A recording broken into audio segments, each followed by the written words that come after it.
wa asyhadu anna Muhammadar Rasulullah sallallahu wasallam alaihi wa ala alihi wa sahbihi wa man tabi'ahum bi ihsan, amma ba'd. Surat Al-Baqarah ayat 83. A'udzu billahi minasy syaithanir rajim.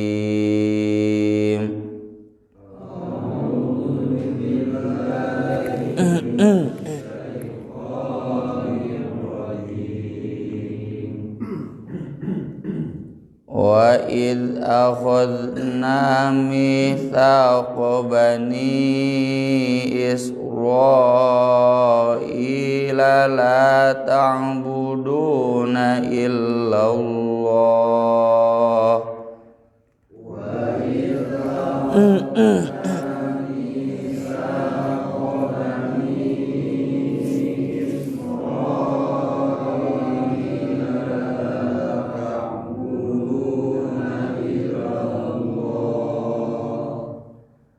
wa bil walidaini ihsanan wa dzil qurba wal yatama wal masakin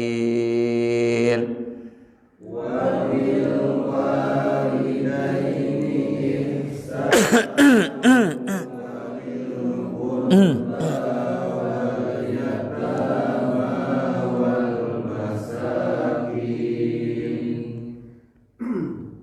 wa qulu linnasi husnan wa aqimus sholata wa atuz zakah wa qulu linnasi husnan wa aqimus sholata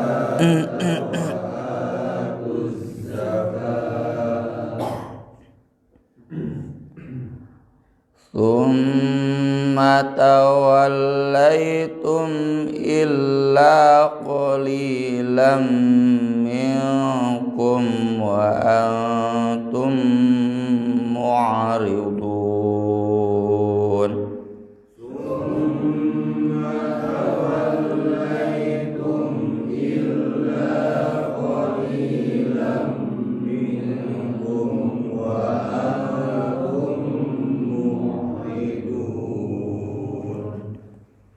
mangga sareng Wiyandi jidwa tilu.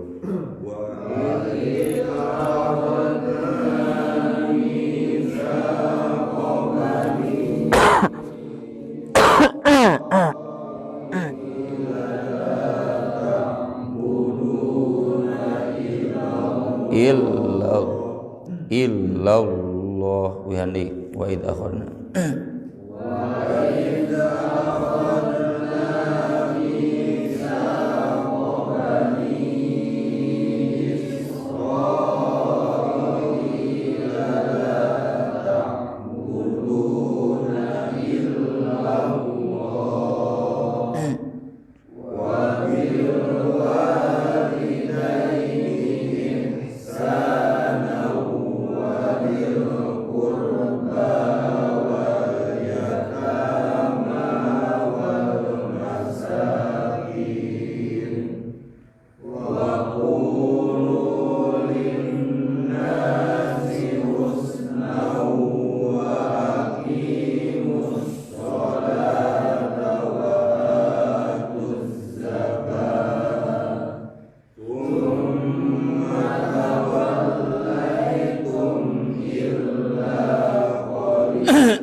wa id dan ingatlah ketika akhadna kami mengambil mitsaqo perjanjian Bani Israil sebagaimana sudah dibahas. Perjanjian itu maksudnya syariat. Sama kita juga sudah diambil perjanjian primordial semua manusia sejak kita keluar dari bapak kita. Alastu birabbikum qalu bala syahidna. Kita diminta janji untuk beribadah hanya kepada Allah. Jadi janji Bani Israil itu syariat yang harus dipenuhi dan harus disanggupi. Mau tidak mau ini Bani Israil harus bikin janji kepada Allah. Dan sebagaimana sudah disinggung, istilah perjanjian ini sampai sekarang juga diabadikan oleh Yahudi Kristen dengan istilah perjanjian lama dan perjanjian baru. Kitab mereka Torah disebut perjanjian lama, kitab Injil disebut perjanjian baru. Ini bisa dihitung perjanjian kedua yang ada di surat Al-Baqarah. Perjanjian yang pertamanya yang kemarin diancam akan ditindih gunung, ya, gunung diangkat mau ditindihkan. Perjanjian pertama dulu khudhu ma atainakum biquwwah, keharusan mengamalkan kitab dengan kuat, dengan kekuatan yang sempurna. Nah, sekarang ini ayat yang kedua menyinggung perjanjian dalam surat Al-Baqarah. Nanti di ayat berikutnya perjanjian yang ketiga. Tapi tentu bukan hanya itu saja, ada banyak perjanjian dalam yang diberlakukan pada Bani Israil, dan itu adalah semua yang tertuang dalam kitab Torah dan Injil yang sebagian besarnya sudah diubah-ubah oleh mereka. Allah bermaksud menjelaskan perjanjian Bani Israil ini yang pertama untuk menegaskan bahwa kesinambungan ajaran antara Bani Israil dengan Islam yang dibawa oleh Nabi Muhammad SAW. Jadi Nabi Muhammad SAW dengan ajaran-ajaran yang beliau ajarkan itu musaddiqul lima ma'akum, musaddiqul lima baina yadayhi minat Taurah wal Injil, menguatkan ajaran yang sudah dituangkan Allah dalam Torah dan Injil. Kalau para peneliti barat pada umumnya menilai Nabi Muhammad SAW itu menjiplak ajaran Yahudi dan Kristen.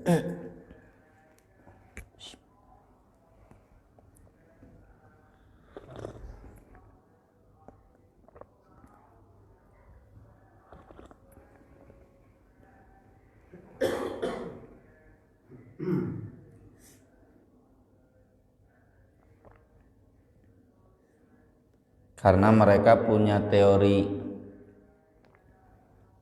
agama sejarah. Tidak mungkin sesuatu terjadi di alam dunia tanpa ada kesinambungan dengan sebelumnya.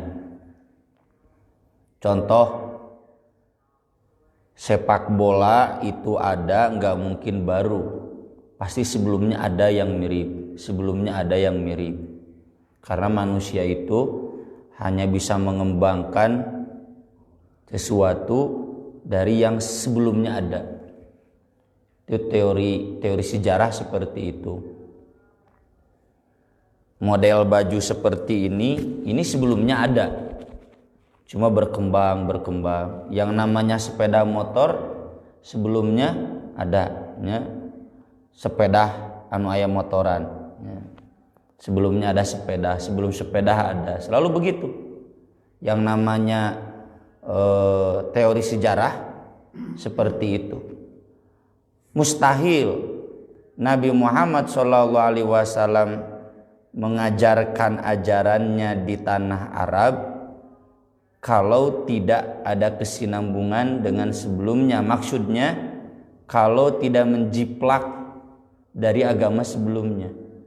Maka para peneliti barat umumnya menilai Muhammad SAW itu hanya meniru, memfotokopi dan kemudian menambah-nambah ajaran Yahudi dan Kristen. Teori tersebut secara tidak langsung hendak membantah bahwa Islam agama wahyu, bahwa Islam itu adalah agama sejarah, historical religion, bahwa Islam itu buatan Nabi Muhammad, bahwa Islam itu buatan budaya, hasil manusia, bukan wahyu. Nanti kesananya hukum-hukum yang ada dalam Al-Quran harus disesuaikan dengan konteks budayanya. Itu yang kemarin kita sering singgung. Teori tersebut sangat mudah membantahnya. Pertama, Nabi Muhammad SAW tidak punya guru dan bukan murid siapapun. Menjiplak teh kalau memang Nabi dulu ada guru-gurunya orang Bani Israel misalkan, kan gak ada.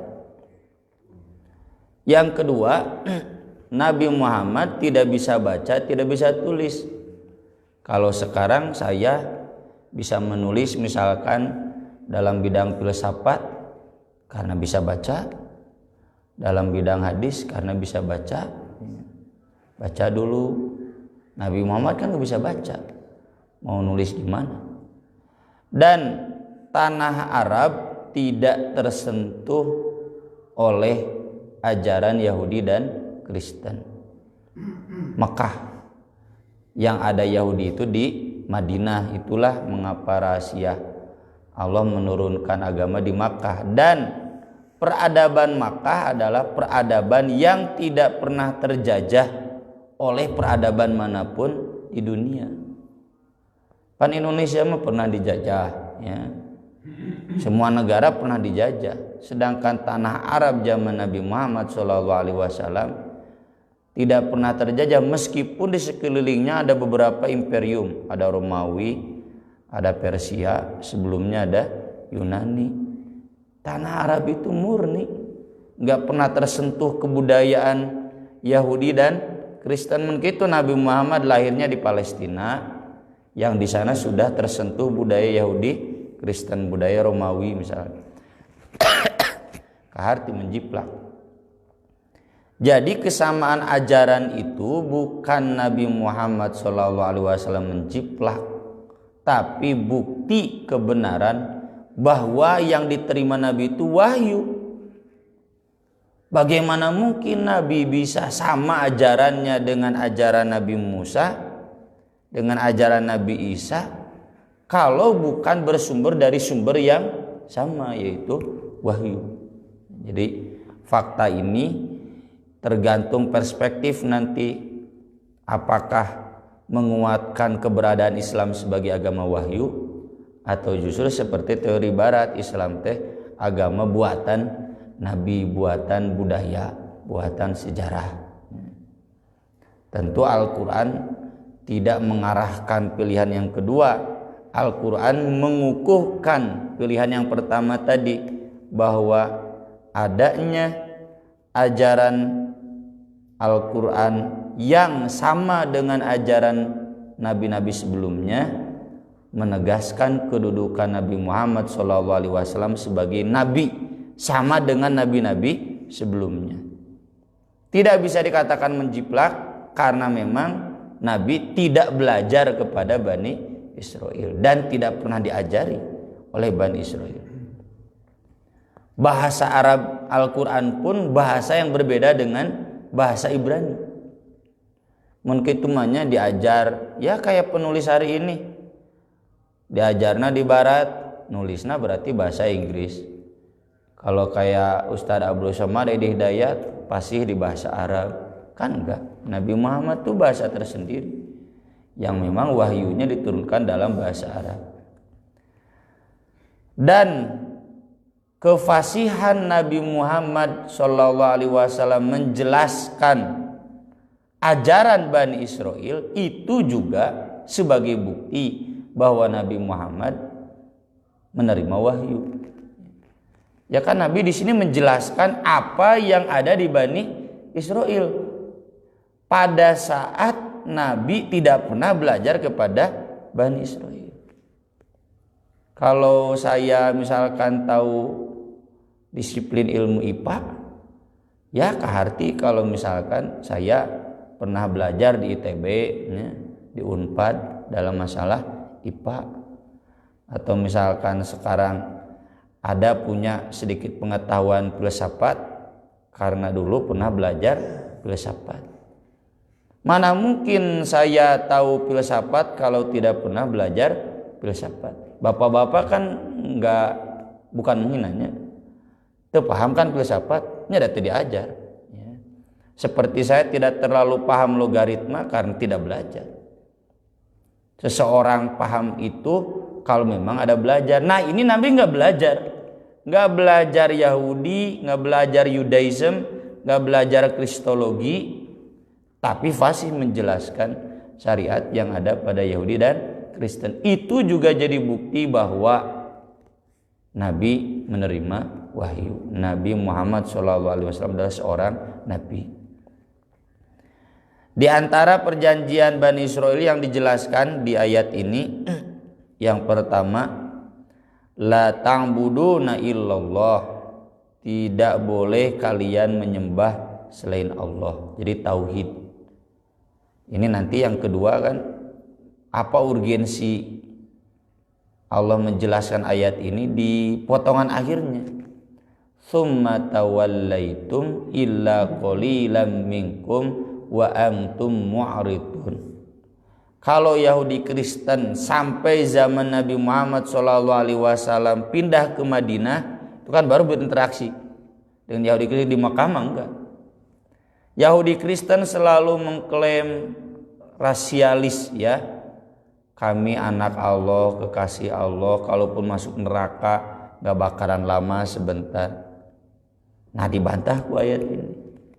Kalau betul mereka kekasih Allah, anak Allah, pilihan Allah, kok kenapa ini perjanjian ini banyak mereka menyimpangkannya, banyak mereka menyalahinya. Jadi ayat ini urgensinya untuk membuka borok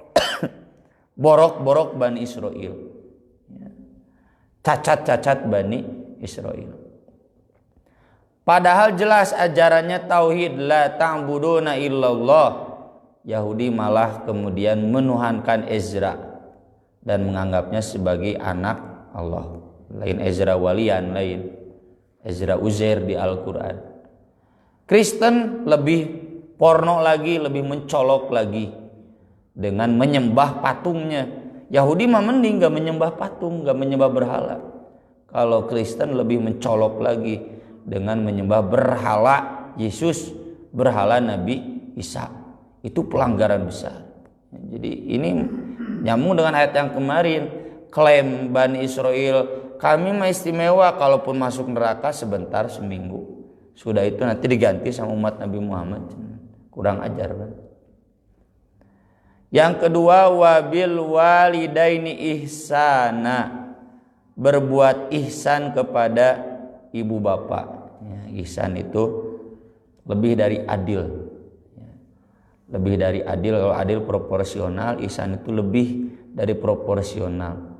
Kalau saya harusnya bayar 5 juta, ihsan itu 10 juta. Jadi lebih dari. Dan itu memang diajarkan nanti di surat Al-Isra.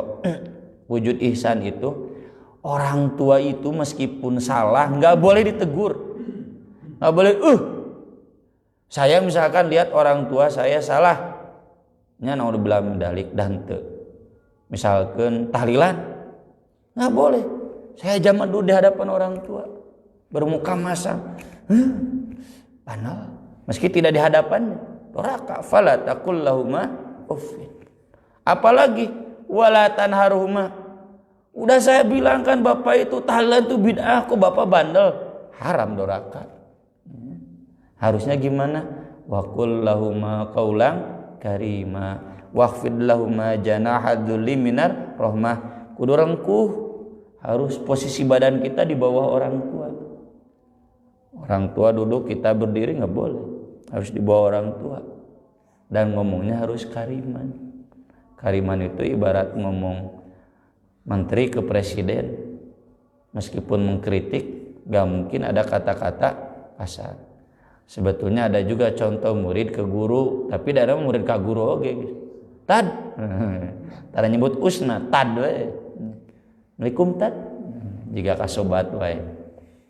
Jadi itulah ihsan kepada orang tua. Meskipun orang tua musyrik, tetap wajib diurus dengan seperti tadi sampai meninggalnya. Wajib mengurus kan, kudu diurus, dikasih rumah, dikasih makan. Nya kasih rumah kontrakan oke kan kasih rumah. Pokoknya dikasih tempat tinggal. Ya, seperti kita mereka mengurus kita ketika kecil, kama robbayani shaghira. Itu ihsan kepada orang tua. Dan banyak dihadiskan contoh, apalagi ya di Bani Israil itu syariatnya sebelum ke anak istri memberikan resiko itu ke orang tua dulu. Alhamdulillah, karena tidak ada syariat itu ya, resiko saya ya buat anak istri saja, nggak ada kewajiban membagi kepada orang tua kalau orang tua masih mampu. Kalau di Bani Israil sampai harusnya ke orang tua dulu ya, ditunggu semalaman orang tuanya sampai bangun, kasih dulu baru ke anak istri. Sampai seperti itu ihsan kepada orang tua. Dan ini kata Ibnu Katsir menunjukkan hierarki. Orang tua itu ada di bawah Allah ya. Makanya banyak di Al-Quran selalu anishkurli wali walidaika ilayyal masih. Wa qada rabbuka alla ta'budu illa iyyah wa bil walidaini ihsana. Qul atlu ma harrama 'alaikum rabbukum alla tusyriku bi syai'a wa bil walidaini ihsana. Surat Al-An'am. Wa'budullaha wa la tusyriku bihi syai'a wa bil walidaini. Selalu orang tua itu urutannya di bawah Allah. Karena orang tua yang melahirkan, Allah yang menciptakan. Ya, jadi kedudukan orang tua itu di bawah Allah dan di atas suami. Jadi nggak perlu ada pertanyaan seorang istri, orang tua saya begini, suami saya begini, ikut mana? Suami juga harus ikut orang tua. Kalau sudah menikah mah wayana. Sudah wattaqullah alladzi tasaaluna bihi wal arham. Ya, sudah ada hubungan rahim, kedudukannya itu di bawah Allah. Ya, jadi orang tua istri juga orang tua kita, orang tua mertua itu orang tua. Jadi kedudukannya di bawah Allah, harus dihormat sama. Jadi kalau sering ada kasus pasea jeung mitoha, nah itu berarti tidak ikut syariat. Sekaligus ini menunjukkan bahwa dosa musyrik itu ada di bawah di atas dosa kepada orang tua. Kalau kita menganggap Malin Kundang itu anak durhaka, maka kita harus menganggap Ahok itu lebih durhaka, meski dia berbakti kepada orang tuanya. Ya. Harusnya seperti Felix Xiao, ya, ibu bapaknya kan masih kafir, tapi berbakti, dah kalaunya dia berbakti. Jadi orang yang kafir, meski dia bagus kepada orang tuanya, meski dia bagus pada tetangganya, meski dia menyantuni anak yatim, tetap saja sebagai pelaku dosa besar. Orang nista, orang yang sangat durhaka, lebih durhaka daripada orang yang durhaka kepada orang tua. Kalau kita jijik ya kepada orang yang tidak hormat pada orang tuanya, maka harus sama jijiknya dengan orang yang tidak hormat kepada Tuhannya. Orang yang tidak mengakui ibu bapaknya saja orang brengsek, apalagi yang tidak mengakui Tuhan yang menciptakannya. Ini nilai ini harus diajarkan ke anak-anak kita. Jangan sampai tersilaukan dengan pelajaran tematik ya, tentang keragaman ya. Boleh diajarkan keragaman tetapi tauhidnya jangan dihilangkan sehingga kemudian menilai semua agama sama. Yang penting toleran dan sebagainya. Toleransi perlu diajarkan tapi akidah tidak boleh dihilangkan. Wadil kurba, sesudah orang tua, kerabat dekat. Kerabat dekat itu kalau saya berarti kakak, adik. Kalau anak saya berarti paman, bibi gitu ya, saudara sepupu. Itu kerabat dekat. Dulur lah membahasa Sunda. Rahim, yang ada hubungan rahim. Silaturahim itu dil kurba. Wal yatama, anak yatim. Anak yatim itu yang masih kecil dan belum ada yang mengusahakannya. Kalau sudah besar bukan lagi anak yatim. Makanya di ayat Al-Qur'an wabtalul yatama hatta idza balaghun nikah. Kalau sudah sampai usia nikah meski dia belum menikah itu sudah bukan anak yatim. Wal masakin, orang-orang miskin. Ini semua yang sering dilanggar oleh Bani Israel. Kepada dzil qurba nanti dijelaskan di ayat berikutnya. Berani saling berperang. Bani Qainuqa, Aus, Bani Nadir, Khazraj. Aus Khazraj kan perang. Ini Yahudinya juga ikut perang. Orang Islam juga jangan begitu.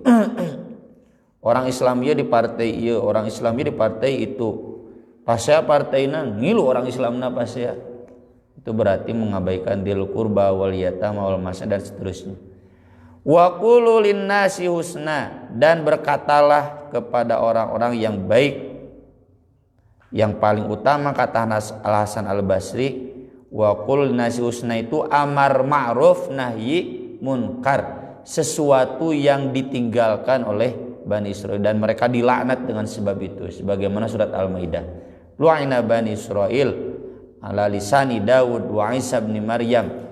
Kesananya kanu la yatanahuna 'an munkarin fa'alu. Ya. Jadi kemungkaran itu dibiarkan saja, itu berarti dia tidak berkata yang baik. Wa aqimus shalah wa atuz zakah. Nah, ini penegasan bahwa salat dan zakat itu ada dalam syariat Bani Israel. Kalau nyatanya hari ini mereka tidak salat seperti kita, satu hari 5 kali bahkan sampai berapa kali di Bani Israel itu walau alam, zakat juga ada di kita, di mereka tidak ada, maka itu sebagai bukti bahwa mereka bukan kekasih Allah, mereka bukan manusia bangsa pilihan Allah, tapi bangsa bejat, bangsa durjana, bangsa nista. Tsumma tawallaitum illa qalilan minkum, kemudian kalian berpaling kecuali sedikit saja. Sedikit ini yang nanti kemudian masuk Islam. Laisu sawa'a min ahlil kitabi ummatun qaimatu yatluna ayatillah ana al-laili wa hum yasjudun. Ini yang masuk Islam. Wa antum mu'ridun, sedangkan kalian semua umumnya berpaling. Saya tegaskan yang sedikit itu yang masuk Islam agar tidak ada celah-celah pluralisme. Soalnya ayat ini kadang dijadikan oleh orang pluralis tuh cenah.